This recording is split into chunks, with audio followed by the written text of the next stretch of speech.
Today, President Trump confirmed that he will be talking directly with Vladimir Putin tomorrow, Tuesday. Not only that, but he practically boasted about how they would be carving up Ukraine's assets. The sort of discussion you would think Ukraine might be expected to be involved with. Well, I think we'll, be talking about land. It's a lot of land. It's a lot different than it was before the wars, And we'll be talking about land. We'll be talking about power plants, because that's up, it's a big question. But I think we have a lot of it already discussed very much by both sides. You'll ask him. Ukraine and Russia. You'll ask him. We're already talking about that, dividing up certain assets. Indeed, you might even say that it sounds like the sort of discussion that should be a substantive peace deal rather than simply a ceasefire agreement, which is what we thought they were going to be talking about. And that is the first indicator of just how much Trump is preparing to gift to Putin in these discussions. The first of three.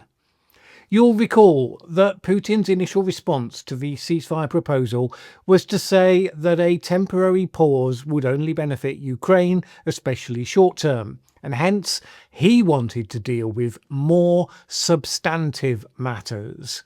The idea that in the service of that ceasefire deal that was agreed with Ukraine, Trump would be discussing carving up land and energy infrastructure and other assets with Putin. That's something I can't imagine the Ukrainians hear with anything other than unease. But it seems that in that, Trump is giving Putin at least part of what he wants, a more substantive agenda than Ukraine ever agreed to for the ceasefire. A second indicator was something that Trump said in relation to the amount of time he expected it would take before a ceasefire would be agreed. Bearing in mind, Trump started during the election campaign by saying that he would get an end to the war in just 24 hours.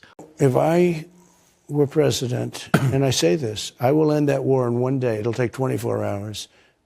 I know Zelensky well. I know Putin well. I would get that ended in a period of 24 You can break that deal. 100%. It would be easy. That deal would be easy. Now his team is saying maybe it will take weeks to get this ceasefire. Specifically, this weekend, Trump's envoy Steve Witkoff told CNN that following his discussion with Putin, he had confidence that a pause in fighting could arrive within weeks. So while Trump said on his plane that maybe there would be an announcement straight after his call on Tuesday, sounds like the team is expecting it will be a longer process. Now you may reflect that seems a much more indulgent and patient tone of voice than they ever adopted with Ukraine, upon whom a lot of pressure was placed to agree to the ceasefire proposal very quickly. But of course, this was another one of Vladimir Putin's main wants. Russia is currently doing well on the battlefield. Some of the surge of momentum came, of course, because the US stopped sharing intelligence with the Ukraine military. Now that sharing has been resumed, but the momentum has been established, particularly in the Kursk region, so Putin really doesn't want to have a ceasefire holding him back right now. As we discussed yesterday, we picked up some clues in the last few days that Putin thought Trump might not swallow how much he was going to be pushed in these discussions. Hence, Russian state TV has suddenly become a bit more critical and cautious about Trump than it was in the previous couple of weeks. But on these indicators, it seems as though Trump really wants to bend over backwards to accommodate Putin. We can't know where Trump's red lines really are, if they even exist. It's entirely possible he doesn't know himself, as he reacts and finds his way, or indeed loses his way, very much by instinct. But right now, you must be relatively positive if you're Vladimir Putin, reading all the signs. Now, the third indicator is another substantive sign that the US is reorganizing its work, its structures, its activities to suit the program of rehabilitating Russia back into the global community. Namely, the US has announced that it's going to withdraw from the international group investigating the leaders responsible for the invasion of Ukraine. The US Justice Department informed European officials just today that the US is withdrawing from the International Centre for the Prosecution of the Crime of Aggression against Ukraine. The project aims to hold Vladimir Putin personally accountable for the various war crimes that have been inflicted on the people of Ukraine.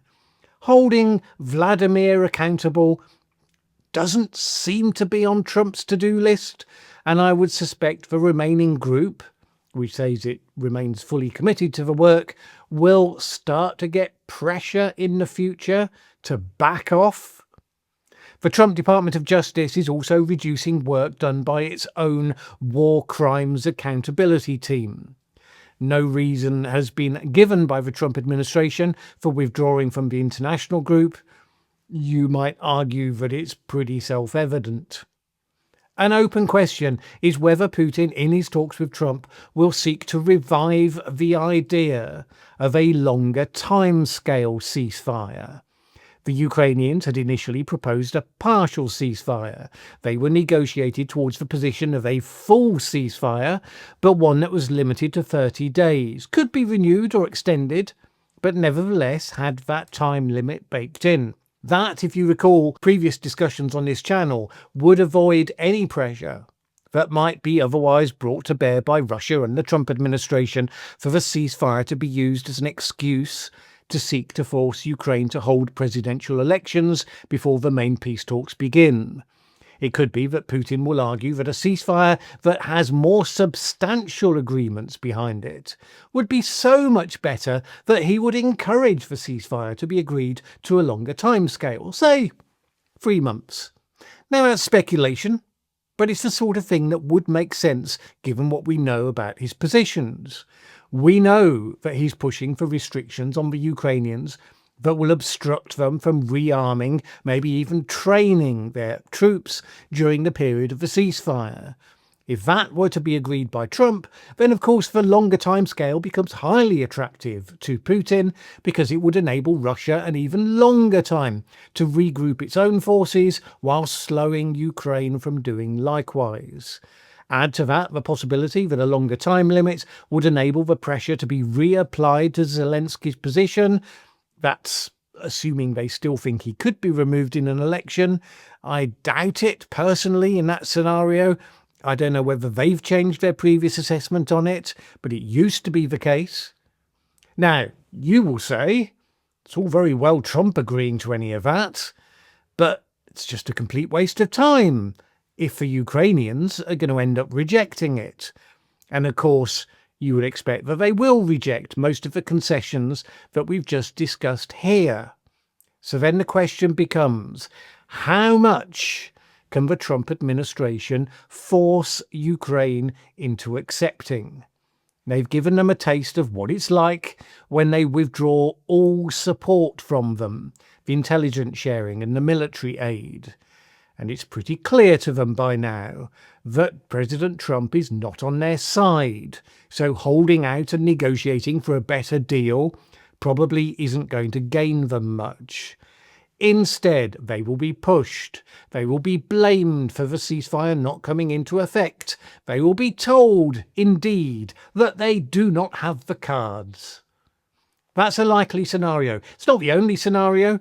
As Putin knows, which is why he's prepared his audience for the possibility of a breakdown in relations with Trump, it could be Russia will boldly demand such total capitulation that even Trump would be embarrassed to become the public face for it. And that would be Ukraine's best and arguably only hope. That Trump takes offence at Putin's machinations, that the idea he would be seen as a loser and a pushover will push his ego into rebellion against the Russian machine. And hence, by default, he will revert, however reluctantly, however inconsistently, into taking Ukraine's side again.